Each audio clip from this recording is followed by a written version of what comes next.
A Demon House. O caso que nem a polícia conseguiu explicar. Em 2011, uma família chamou a polícia porque dizia que algo estava possuindo seus filhos. Não era apenas medo. Havia relatórios, havia testemunhas. E uma assistente social afirmou ter visto uma criança andar pela parede, para trás. Não era exagero religioso. Não era apenas medo. Havia relatórios oficiais. Havia registros hospitalares. Havia uma assistente social do estado que declarou ter visto algo impossível. Uma criança teria andado para trás pela parede, na frente de adultos treinados para lidar com abuso, trauma e surtos psicológicos. Eles não estavam preparados para aquilo. A casa ficava na Carolina Street, uma residência comum, térrea, fachada simples. Nada que denunciasse o que supostamente acontecia lá dentro. Mas segundo a mãe, Latoya Ammons, algo havia entrado naquela casa e não pretendia sair. No começo foram pequenos sinais. Moscas surgindo no inverno rigoroso de Indiana, cobrindo a varanda mesmo com temperaturas congelantes. Nenhuma infestação encontrada. Nenhum motivo lógico. Depois vieram os ruídos. Passos pesados no porão durante a madrugada. Portas rangendo sem vento. Sussurros que pareciam atravessar as paredes. As crianças começaram a mudar. Irritabilidade extrema. Vozes alteradas. Olhares vazios que não pareciam pertencer a elas. A mãe afirmou que uma das filhas acordava levitando sobre a cama. Outro filho teria sido arremessado contra a parede por uma força invisível. A família procurou ajuda na igreja. Padres realizaram orações na casa. Nada mudou. Pelo contrário, os episódios teriam se intensificado.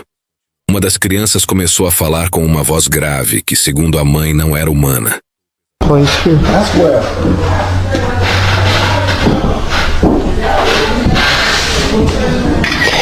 I'm surprised the fire department hasn't been here.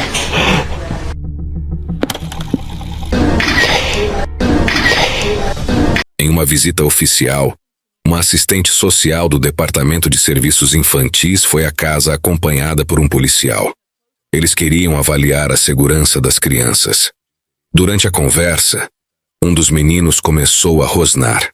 Seus olhos reviraram.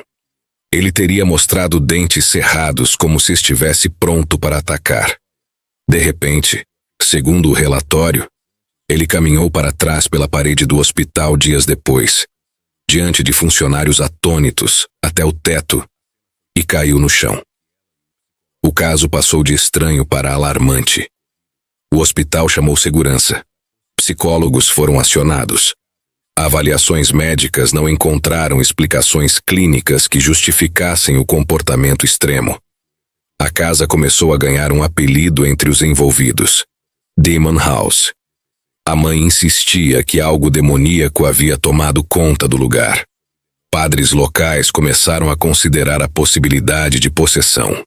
Um deles realizou múltiplos exorcismos na própria Latoya, acreditando que a entidade poderia estar usando o corpo dela como canal. Enquanto isso, vizinhos relatavam sons vindos da residência, luzes piscando, gritos na madrugada. Mas havia também suspeitas. Autoridades questionavam se tudo não passava de um caso de transtorno psicológico coletivo. Serviços sociais retiraram temporariamente as crianças da guarda da mãe. O caso ganhou contornos ainda mais sombrios quando documentos oficiais começaram a circular na imprensa. Não eram apenas histórias contadas em programas de rádio. Havia relatórios policiais mencionando eventos inexplicáveis. Havia registros de profissionais descrevendo comportamentos que fugiam da normalidade. Um policial relatou que seu rádio apresentou interferência após sair da casa. Outro afirmou ter sentido uma presença sufocante no porão. O padre que acompanhou a família declarou que realizou mais de 20 rituais de libertação. A mãe passou por 3 exorcismos formais aprovados pela igreja. O medo tomou proporções nacionais quando a mídia descobriu o caso. Programas de televisão exploraram a história. Céticos atacaram. Crentes se dividiram entre pânico e confirmação. A casa virou símbolo de algo maior. A possibilidade de que forças invisíveis pudessem se manifestar em pleno século XXI, sob os olhos de autoridades do Estado. A residência acabou sendo abandonada. Em 2014, foi demolida, oficialmente por decisão do proprietário posterior. Extraoficialmente, muitos disseram que era para apagar o que aconteceu ali. Mas a demolição não destruiu os documentos, nem os depoimentos, nem a dúvida. Porque quando profissionais treinados escrevem em relatórios que testemunharam algo que não conseguem explicar, a fronteira entre histeria coletiva e evento inexplicável começa a se desfazer. A pergunta que permanece é simples e perturbadora. Todos estavam mentindo? Ou algo realmente estava naquela casa? E se estava, para onde foi depois que as paredes vieram abaixo? Quando os filhos de LaToya foram retirados da casa, muitos acreditaram que os fenômenos cessariam. Se fosse apenas influência ambiental, trauma ou sugestão coletiva, a mudança de ambiente deveria encerrar tudo. Mas os relatos não desapareceram imediatamente. Segundo documentos apresentados posteriormente em tribunal, comportamentos estranhos continuaram mesmo sob supervisão. Psicólogos avaliaram as crianças. Médicos examinaram cada detalhe. Nenhum diagnóstico fechava a conta. Não havia histórico comprovado de transtornos psicóticos graves que justificassem as manifestações mais extremas. Ainda assim, os serviços sociais suspeitavam de abuso ou manipulação. Era mais aceitável imaginar fraude do que admitir algo inexplicável. Durante anos também registraram sensações incomuns dentro da residência na Carolina Street. Um deles relatou que, ao tirar fotografias da casa, uma imagem teria capturado uma figura branca translúcida próxima à escada. Outro afirmou que seu gravador apresentou falhas repetidas logo após entrar no porão. O porão era citado constantemente. Escuro, abafado, com uma sensação descrita como opressiva. LaToya dizia que era dali que vinham os passos pesados durante a madrugada. O padre que auxiliava a família acreditava que, se houvesse algo, estava enraizado naquele espaço. Ele orientou a mãe a ungir o chão com óleo consagrado e a desenhar cruzes nas portas. Mesmo assim, segundo ela, os ruídos continuaram. As crianças falavam sobre uma mulher de olhos negros que as observava à noite. Uma figura masculina que sussurrava ameaças. A linha entre crença religiosa e paranoia parecia cada vez mais tênue. Céticos apontaram inconsistências nos relatos. Argumentaram que a exposição da família à mídia poderia ter influenciado o comportamento. Sugeriram que a mãe buscava atenção ou benefícios financeiros. No entanto, até mesmo profissionais céticos admitiram que certos depoimentos eram difíceis de descartar completamente. Um médico descreveu mudanças abruptas de comportamento que não pareciam encenadas. A casa, enquanto isso, se tornava um ponto de curiosidade mórbida. Pessoas dirigiam até Gary apenas para observar a fachada silenciosa. A vizinhança evitava comentar. Alguns moradores diziam que nunca perceberam nada anormal. Outros confessavam que sempre sentiram um desconforto estranho ao passar em frente.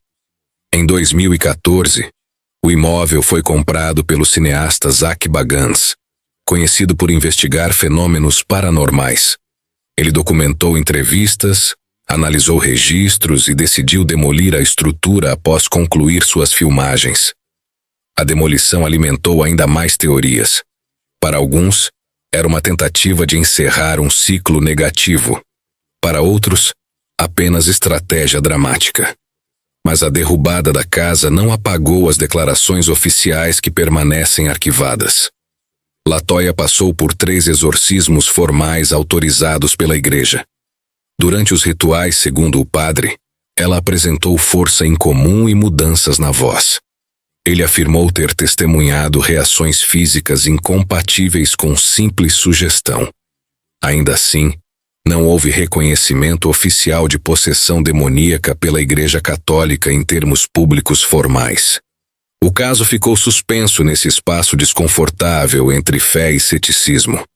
As crianças eventualmente retornaram à guarda da mãe após decisões judiciais que consideraram não haver evidência suficiente de abuso intencional. A família mudou de residência. Segundo Latoya, os fenômenos cessaram após os exorcismos finais. Essa parte da história é crucial.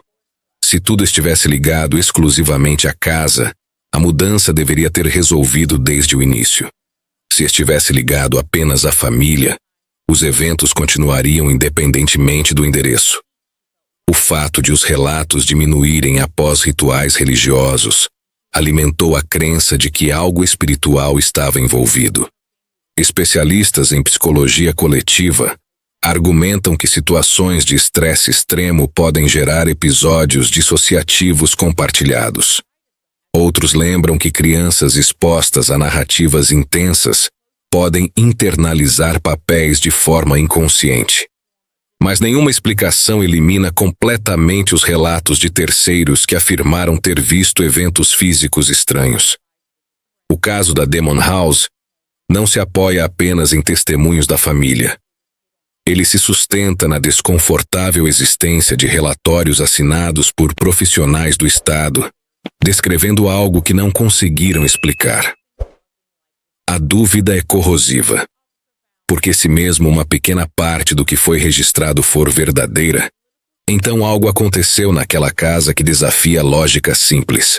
A demolição transformou o terreno em um espaço vazio, um lote comum, grama crescendo onde antes havia medo. Mas histórias não são destruídas por tratores. Elas sobrevivem em arquivos, entrevistas, documentários e na memória de quem esteve lá. E a pergunta continua ecoando. Era um caso extremo de histeria, uma sequência de coincidências e interpretações equivocadas? Ou havia realmente algo naquela casa? Algo que se alimentava do medo? Algo que se manifestava diante de policiais, médicos e assistentes sociais? Se existiu, não precisava da estrutura física para continuar existindo. Casas podem ser demolidas, relatos podem ser questionados, mas experiências vividas por quem jura ter visto o impossível permanecem como cicatrizes invisíveis. E talvez o aspecto mais perturbador de todo o caso não seja a ideia de um demônio em uma residência comum. É a possibilidade de que pessoas treinadas, acostumadas a lidar com o caos humano, tenham saído daquele lugar carregando dúvidas que nunca conseguiram enterrar. Depois que a casa foi reduzida a entulho, o silêncio tomou conta do terreno, mas não da história. O lote vazio em Gary parecia comum à luz do dia, porém carregava um peso invisível. Não havia mais paredes, não havia mais porão, não havia mais escadas rangendo na madrugada. Ainda assim permaneciam os documentos, as entrevistas gravadas, as declarações formais. Permaneciam as dúvidas. Quando analisamos o caso da chamada Demon House, precisamos encarar um fato desconfortável. Não se trata apenas de relatos familiares isolados. Trata-se de registros assinados por profissionais do Estado descrevendo comportamentos que consideraram fora do comum. Policiais não são treinados para validar possessões. Assistentes sociais não são orientadas a reforçar histerias coletivas. Médicos não registram em prontuário algo impossível, sem antes esgotar hipóteses clínicas. E mesmo assim, naquele conjunto de relatórios, existem frases que parecem deslocadas da realidade cotidiana. Existe a descrição de uma criança que teria desafiado a gravidade diante de testemunhas.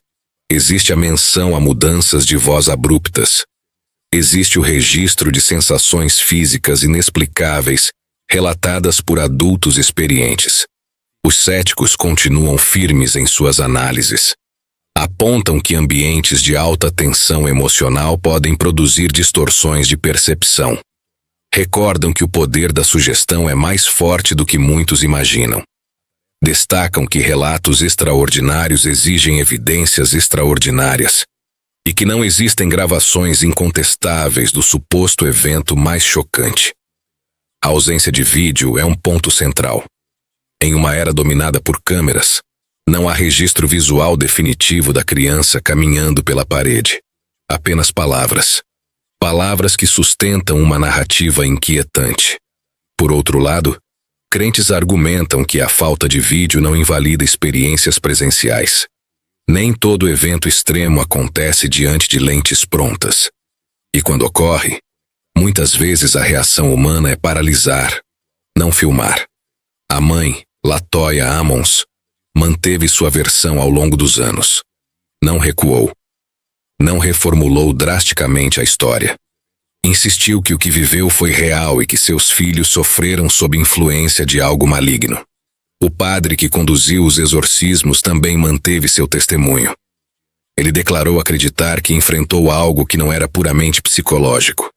A igreja não emitiu um reconhecimento público formal de possessão, mas também não desmentiu categoricamente o sacerdote envolvido. Essa ambiguidade alimenta o mistério. O cineasta que adquiriu a propriedade transformou o caso em documentário, ampliando o alcance da história. Alguns o acusaram de sensacionalismo.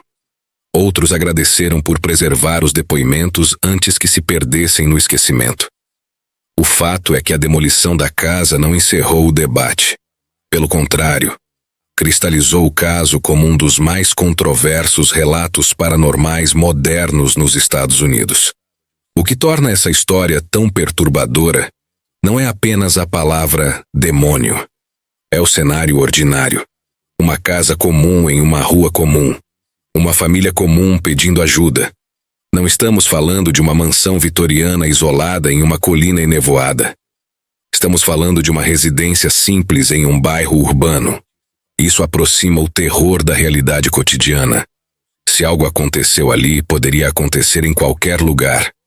Esse é o pensamento que corrói a segurança. A investigação oficial terminou sem conclusões sobrenaturais. Não houve laudo afirmando atividade demoníaca. Também não houve acusação formal comprovando fraude deliberada. O caso ficou suspenso entre explicações possíveis e lacunas incômodas. Para alguns, isso basta para descartar. Para outros, é justamente essa zona cinzenta que mantém a inquietação viva. Ao longo da história, relatos de possessão e casas assombradas surgem e desaparecem, muitos desmentidos, outros nunca totalmente explicados. A Demon House se destaca porque ocorreu em pleno século XXI, sob a observação de instituições públicas. Não foi uma lenda medieval. Foi um conjunto de acontecimentos contemporâneos documentados por autoridades. E mesmo com todos os recursos modernos, o episódio terminou sem resposta definitiva. Talvez a explicação esteja em fatores psicológicos complexos combinados com estresse extremo e interpretação religiosa intensa. Talvez tenha havido exageros involuntários. Talvez memórias tenham sido moldadas pelo medo. Ou talvez exista uma dimensão da experiência humana que ainda não compreendemos completamente. A verdadeira força desse caso não está em provar a existência de um demônio. Está em expor nossa fragilidade diante do inexplicável. Quando adultos treinados admitem que não sabem o que viram, a certeza científica encontra um limite desconfortável. E quando uma casa precisa ser demolida para que a cidade respire aliviada, mesmo sem prova concreta de maldição, percebemos que o medo tem poder real, independente de sua origem. Hoje, no terreno vazio onde a casa ficava, não há placas, não há memorial, não há aviso. Apenas espaço aberto. Mas quem conhece a história não enxerga apenas grama. Enxerga relatórios arquivados, entrevistas tensas, crianças chorando, um padre orando em voz firme, policiais saindo com expressões fechadas. Enxerga a pergunta que nunca foi respondida. O que realmente aconteceu naquela casa em Gary? Se foi histeria, foi uma das mais convincentes já registradas. Se foi fraude, envolveu uma cadeia impressionante de testemunhos formais. Se foi algo além disso, então estamos diante de um caso em que o invisível atravessou a fronteira da crença e tocou o mundo oficial por alguns meses, antes de desaparecer sob os escombros.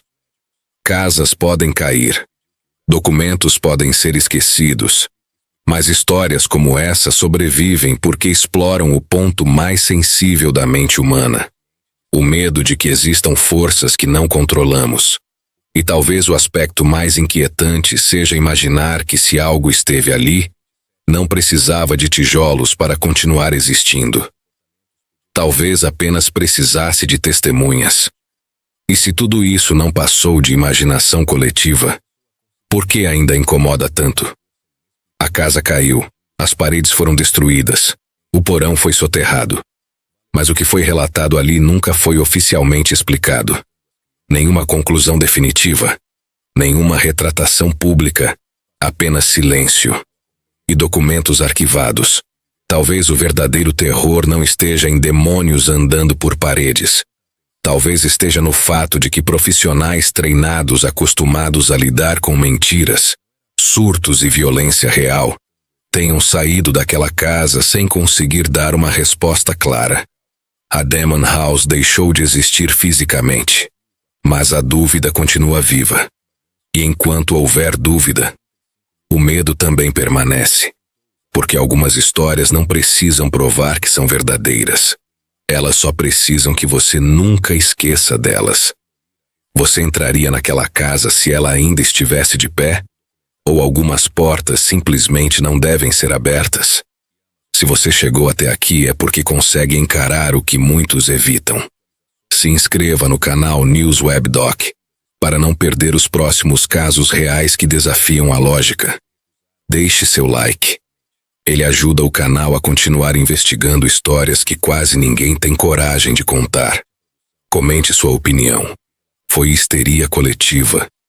Ou algo realmente estava lá? E confira na descrição os produtos das lojas parceiras.